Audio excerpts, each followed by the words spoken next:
فدنیا مغرور مسئله دنیا بزه خامخا بزه خامخا بزه دنیا نستا همیشه مخبر اقبا بزه خامخا بزه خامخا بزه د ژوند لار وړاندې کوونکی مولوي محمد یاسین فهیم. فریبانه خوریا د دنیا پازیب زینت زینت زینت زینت د ژوند لار د سورزو مسافر نیمه خوا بزه خامخا بزه خامخا بزه.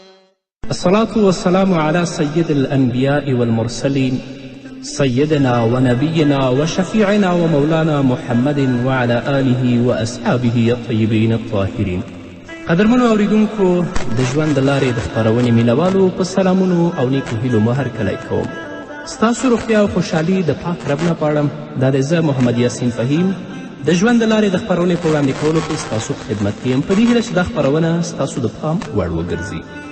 قدرمنو اوریدونکو زموږ د نننۍ خپرونې موضوع ځانګړې شوې د مرګ نه وروسته حالات. دا خبره یقیني ده د دې نه څوک انکار هم نشي کولی چې مرګ راتلونکی دی او هر هغه مخلوق چې په دنیا کې ژوند کوي هغه انسان دی او که نور حیوانات دي. نو چې کله یو انسان ته مرګ راشي نو د مرګ نه وروسته په دې باندې 3 دورې او 3 زمانې راځي چې د ټولو نه لومبنۍ او د ټولو نه اوله دوره هغه د عالم برزخ دوره ده. عالم برزخ چې کله یو انسان مړ شي هغه په قبر کې کیدي تر حشر ورځې پورې چې کومه موده په دې باندې تیریږي دې ته عالم برزخ ویل کیږي. دا د مرګ نه وروسته شروع کیږي او د قیامت تر قایمېدو پورې د حشر تر ورځې پورې دا ادامه لري. دا دوره دومره اوږده دوره ده چې د دې په وړاندې د دنیا ژوند د یوې لمحې حیثیت هم نه لري. تاسو په خپله فکر وکړئ قدرمنو اوریدونکو چې د یو انسان وفات د حضرت آدم علیه السلام په زمانه کې شوی هغه تر اوسه پورې په عالم برزخ کې روان دی. د آدم علیه السلام په زمانه کې مړ شوی تر اوسه پورې د آدم علیه السلام نه نیولې زموږ تر زمانې پورې څومره وخت تیر شوی خو هغه انسان لا تر اوسه هم په عالم برزخ کې روان دی. نو د عالم برزخ ژوند یا د عالم برزخ موده دا دومره اوږده موده ده چې د هغې په مقابل کې د دنیا ژوند د یوې لمحې حیثیت هم نه لري.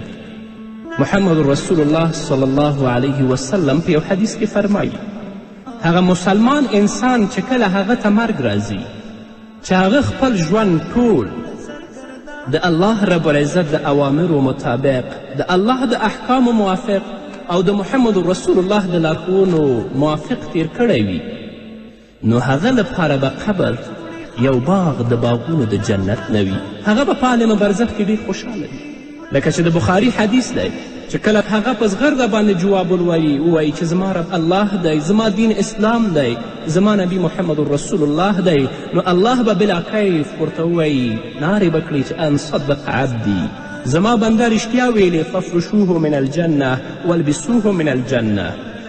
دې ته د جنتیانو جامې ور واغوندئ او د دې قبر د جنت د باغونو نه یو باغ وګرځوئ او د دې قبر به دومره آزاده شي تر څو چې د دې د سترګو نظر لګیږي او هغسې به ویده چې هغه به څوک د خوبه نه راپورته کوي لکه څنګه چې رسول الله صلی الله علیه وسلم په حدیث کې تشبیح هم ورکړی. نو ته حشره پورې به په هغه باندې هیڅ کومه ستونزه نه او هغه انسان چې بدبخته وي تل لپاره په منکراتو فجایعو فحاشیو کې مبتلا وي د الله د اوامرو د الله د احکامو نه سرغړونه کوي باغي وي یا منافق او کافر وي چې کله هغه وفات کیږي. رسول الله صلی الله علیه وسلم په خپلو احادیثو کې دا موږ ته فرمایلي چې د هغه نه به کله پوښتنه وشي چې من ربک و ما دینک و من نبیک هغه به لا ادري زه نه پوهېږم چې رب څه ته وایي، دین څه ته وایي، نبي څه ته وایي. نو الله به ووایي چې ان کذب دې دروغ ویلې ففرشوه من النار والبسوه من النار. دې دروغ وي تاسو دیو ته د جهنمیانو جامې ور واغوندئ او د دې قبر د جهنم د کندو نه یوه کنده وګرځوئ او تر آخرت ورځې پورې به دا په قبر کې معذبي. رسول الله فرمایي چې قبر به دې ته رانږدې شي او د دې یو طرف پښتۍ به په نورو پښتیو کې ورننوځي او په دې باندې به یو کم سل ماره مسلط شي او تر آخرت ورځې پورې به دا چیچي یو مار خپل سر د قبر نه راپورته کړي، محض یو تنفس وکړي، تر آخرت ورځې پورې به د هغه قبر په شاوخوا کې شین بوټی نور شین نشي. نو دا معذب په دې باندې سخت حالات تېرېږي. نو د مرګ نه پس لومبنۍ دوره چې ده هغه د عالم برزخ دوره ده چې بیا به دا د قیامت د قایمېدو پورې وي که انسان په دنیا کې د الله د اوامرو مطابق ژوند تیر کړی، د خپل د ژوند په تیرولو کې تل لپاره د خپل رب رضا لټولی، نو قبر به هغه دپاره جنت وي، آرامه به وي. او هغه انسان چې ژوند په منکراتو کې تیر کړی وي، د الله د اوامرو د احکامو نه یې په سرغړونه کې تیر کړی وي، نو قبر به هغه دپاره د جهنم کنده وي. الله دې موږ ته هدایت وکړي چې په عالم برزخ کې چې څومره لویه موده ده په دې کې هم خپل رب ته موږ کامیابه اوسو. الله دې موږ تاسو تل لپاره کامیابه لري. دویمه دوره چې وروسته د مرګ نه په انسان باندې راځي هغه د عالم حشر دوره ده چې هغه د میدان حشر په ورځ، یعنې د حشر په ورځ موږ او تاسې د الله رب العزت حساب او کتاب تدریږو، خپلو قبرونو نه راپورته کیږو. د آخرت په ورځ چې الله رب العزت چې کله ټول مړي بیا ژوندي کي، ټول کائنات ژوندي کي، نو هغه کسان چې مړه شوي په هغو باندې دا دویم دور ده چې شروع کیږي او تر حساب او کتابه پورې به دا دویم دور را روان وي. او دا موده هم ډیره اوږده موده ده، ډیره اوږده موده ده چې د الله کلام په خپله موږ ته دا بیان کړې ده چې هغه فرمایي فی یوم کان مقداره 50,000 سنه. د عالم حشر یوه ورځ به 50,000 کاله وي او دا معلومات هم نشته دی چې څومره ورځې به په انسان باندې تیریږي. خو هغه کسانو چې خپل ژوند د الله رب العزت د احکامو او اوامرو موافق تیر کړی په دنیا کې، هغو دپاره هیڅ د یېرې خبره نه ده. هغو دپاره دا ژوند ډیر مختصر ژوند دی. د دې آیت په تفسیر کې په یو حدیث کې محمد رسول الله فرمایلی چې مؤمن دپاره به دا ورځ دومره مختصره او لنډه وي لکه څومره چې د ماسپښین او د مازدیګر په مانځه کې وخت کې څومره وخت دی. نو اوس موږ او تاسې په دنیا کې 80 کاله یا 80 کاله یا 100 کاله یا 120 کاله ژوند کوو. اوس د دې مقابله تاسې د عالم حشر د اوږدوالي په مقابل کې تاسې اندازه کړئ چې هغه څومره وخت دی او دا څومره وخت دی. او په مؤمن باندې به هیڅکله سخته نه وي. اولته به د رب العزت حساب هم شروع وي، د الله رب العزت کتاب به هم شروع وي. هلته به رب العزت زره زره حساب کوي، څوک به د الله د حساب نه سر ایستلی نشي. چې کله ټول عالم فنا شي، رب العزت به وفرمایي یا ایتها الدنیا الدنیه این الملوک این ابناء الملوک این الذین یأکلون رزقی ویعبدون غیری این الجبابره لمن الملک اليوم. کله ټوله دنیا فنا شي، د قیامت ورځ شي، نو الله به ورته وفرمایي چې ای دنیا هغه پادشاهان څه شول چې ډیر په کبر او غرور او په ظلم سره به په تا کې ژوند تېروه. این الملوک هغه پادشاهان چیرته دي؟ این ابناء الملوک د پادشاهانو زامن چیرته دي چې هغوی هم ډیر په کبر، په غرور او په بدبختي کې ژوند تېروه. لاسونه د مسلمانانو په وینو باندې سره ول، هغه چیرته دي؟ او ظالمان چیرته دي؟ هغه ظالمان چې په اسلامي نړۍ او په اسلامي ټولنه باندې یرغل کړی و، د هغو لاسونه د مظلومو مسلمانانو، خو د مسلمانانو په معصومو بچیانو په وینو باندې سره ول، هغه چیرته دي؟ این الذین یأکلون رزقی ویعبدون غیری. هغه کسان چیرته دي چې رزق به زما خوړه او عبادت به د شیطان کوه؟ هغه کسان چیرته دي؟ څوک نشته چې پروردګار ته ځواب ووایي، هیڅوک نشته. په دې هکله تفسیر قرطبي، همدارنګه علامه آلوسی په روح المانی کې او ابي سعود، هغوی فرمایي چې خپله رب العزت به په خپله ځواب وایي چې لله الواحد القهار. پادشاهي او ملک یوازې د الله لپاره ده، هغه الله چې واحد و قهار دی. او ځینې زموږ مفسرین دا لیکي چې د الله دا وینا به وروسته د کائناتو د ژوندي کېدلو نه وي. هلته به الله وایي ان الملک الیوم، پادشاهي د چا دپاره ده؟ کفار به ډیر په سرټیټي سره د مجبوریت نه وایي چې لله الواحد القهار، او مسلمانان به ډیر په خوشحالي سره، په اوچت آواز سره، په اوچتې غاړې سره وایي چې لله الواحد القهار.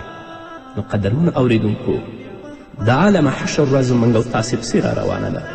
د برزخ هغه ژوند موږ او هغه وخت و موده موږ او تاسې پسې را روانه ده، هغه ډېره اوږده موده ده، ډېر لوی وخت دی. نو راشئ په دنیا کې د رب العزت د اوامرو او د احکامو مطابق ژوند تیر کړئ. هغه څیزونو باندې چې رب العزت موږ ته امر کړی په هغې عمل وکړئ، او د هغه اشیاو نه چې رب العزت موږ ته نهیې فرمایلې د هغه نه ځانونه وساتئ. د خپل په عزت د بل چا په عزت پوه شئ. د دنیا په مادیاتو او په لذاتو باندې مه دوکه کیږئ، تر څو هغه د حشر ورځ چې الله په خپل کلام کې 50,000 کاله ویلې ده چې هغه یو ورځ به د دنیا 50,000 کاله وي، هغه په موږ باندې ډیره محدوده او کمه تیره شي، لکه څنګه چې رسول الله ویلي چې دا ورځ به په مسلمان باندې داسې تیریږي لکه د ماسپښین او د مازدیګر مانځه ترمنځ چې څومره فاصله ده.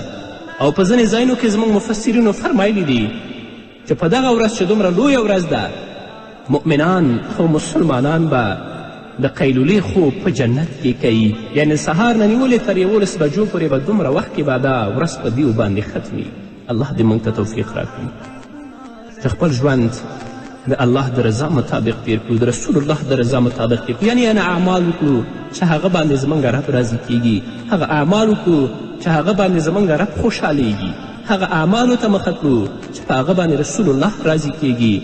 نو په آخرت کې به په عالم حشر کې به دا ورځ په موږ باندې ډېره لنډه او د الله رب العزت د عذاب او د حساب نه به خلاص او که په دنیا کې تل لپاره په منکراتو اخته وو، په فجایعو باندې اخته وو، د الله د اوامرو د الله د احکامو په سرغړونه کې اخته وو، نو دا ورځ بیا په موږ باندې ډېره سخته ده. الله دې په موږ او تاسو باندې رحم وکړي. دریم دور چې په انسانانو باندې وروسته د مرګ نه راځي، هغه دور د عالم جنت یا د عالم جهنم دور دی. د مرګ نه وروسته ابتدایي دور د عالم برزخ دور او هغه پسې د عالم حشر دور، د دې پسې وروسته هغه د عالم جنت یا د عالم جهنم دور دی، او دا هم ډېره اوږده زمانه ده. او دا دور به د حساب و کتاب نه شروع کېدو نه پس شروع کیږي. جنتیان به الله جنت ته ولیږي او جهنمیان به الله جهنم ته واستوي. او دا دوره به دومره اوږده دوره وي چې د دې به ابتدا وي خو دا به انتها نه لري، ختمیږي به نه. د عالم دور هلته به ختمېدو نوم نه اخلي، هلته ختمېدل نشته، د دې اوږدوالی به غیر محدود وي. په مسلم شریف کې د حضرت عنه نه روایت دی چې محمد رسول الله صلی الله علیه وسلم وفرمیل چې مرګ به د یو ګټ او د یو پسه په شان هلته راوستلی شي او د جنت او د جهنم په منځ کې به ودرولی شي. بیا به جنتوالو ته خطاب وشي او هغوی ته به وویل شي یا اهل الجنه هل تعرفون هذا، ای جنتیانو آیا تاسو دا پیژنئ؟ نو جنتیان به سرونه اوچت کړي او هغې طرف ته به وګوري ویقولون نعم هذا الموت، او وبه وایي او آواز به وکړي چې بلې موږ دا پیژنو، دا مرګ دی. د دې نه به وروسته جهنمیانو ته آواز وکړی شي چې یا اهل النار هل تعرفون هذا، ای جهنمیانو آیا تاسو دا پیژنئ؟ نو هغوی به هم د خپل سرونه اوچت کړي او وبه وګوري او وبه وایي چې نعم هذا الموت، بلې هوکې موږ دا پیژنو، دا مرګ دی. فیؤمر به و یذبح، بیا به حکم به وشي د الله له طرف نه، نو د ټولو خلکو په وړاندې به دا ګډ او دا پسه حلال کړی شي، ذبحه به شي. او د دې د ذبحه کولو او د حلالولو نه به وروسته وویل شي یا اهل الجنه خلود لا موت و یا اهل النار خلود فلا موت، ای د جنت خلکو تاسو به همیشه اوسیږئ، مرګ به نه راځي. ای د جهنم خلکو او تاسو به هم همیشه اوسیږئ په جهنم کې، تاسو ته به هم مرګ نه راځي. فیزداد اهل الجنة فرحا الى فرحهم ويزداد اهل النار حزنا الى حزنهم.